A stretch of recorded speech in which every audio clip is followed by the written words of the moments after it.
Hello, everyone. Welcome to this week's 7 Market Movers. I'm Gary Quinzel, Vice President of Portfolio Consulting here at Wealth Enhancement.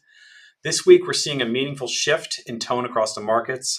In last week's update, our Deputy CIO, Doug Huber, touched upon the rising uncertainty leading up to tariff implementation, a rare set of dissents at the Federal Reserve, as well as a nice bounce back for headline GDP. Given this backdrop, let's walk through 3 dominant themes this week and explore how they tie back to our 7 Market Movers framework. First off, the much touted reciprocal tariffs are now finally in place. As of today, the U.S. has officially imposed reciprocal tariffs on nearly 70 countries, with rates ranging from 10% up to 50%.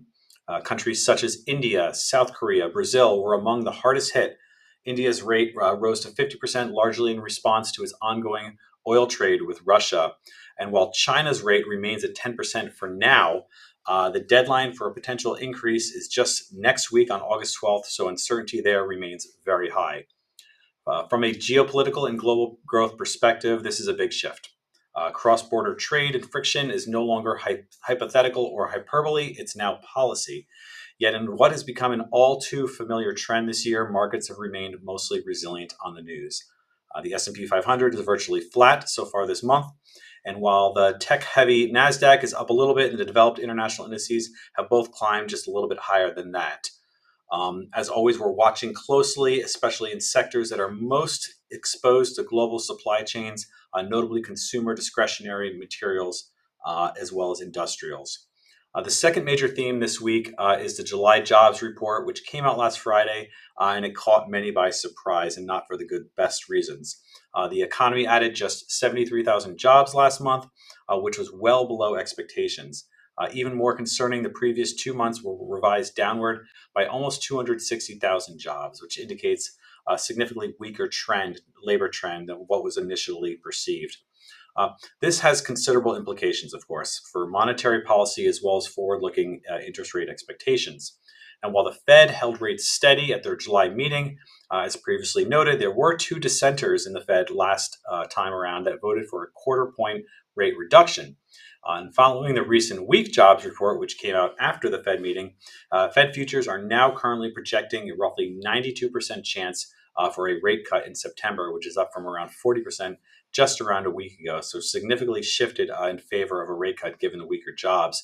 And the big question remains, will inflation, the other side of the Fed's dual mandate, remain sticky or even worse, show signs of rising in the face of the newly implemented tariffs, which of course makes the Fed's job even more challenging. And as investors, it becomes harder for us to predict where the Fed is going to go next and where rates are heading. The final theme this week is commodities, and which are particularly relevant, especially because this is where inflation risk may reemerge.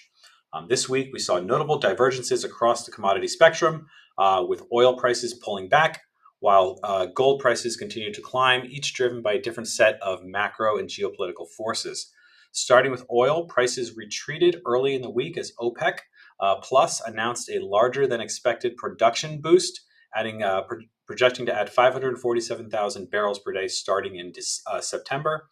That increase has raised concerns about potential oversupply, especially as demand signals remain mixed globally. All told, Brent oil sits around 67 a barrel, or WTI crude sits just under 65. And of course, underlying volatility continues to persist. While on the other hand, gold has rallied, driven by a sharp uptick in safe haven demand. With the U.S. activating new tariffs, as previously mentioned, and the labor market showing signs of softening, investors are reassessing inflation risks as well as Fed policy expectations. So while energy markets are reacting to supply news as well as diplomacy as headlines of a possible Trump-Putin summit exist, precious metals are being driven by uncertainty and defensive positioning.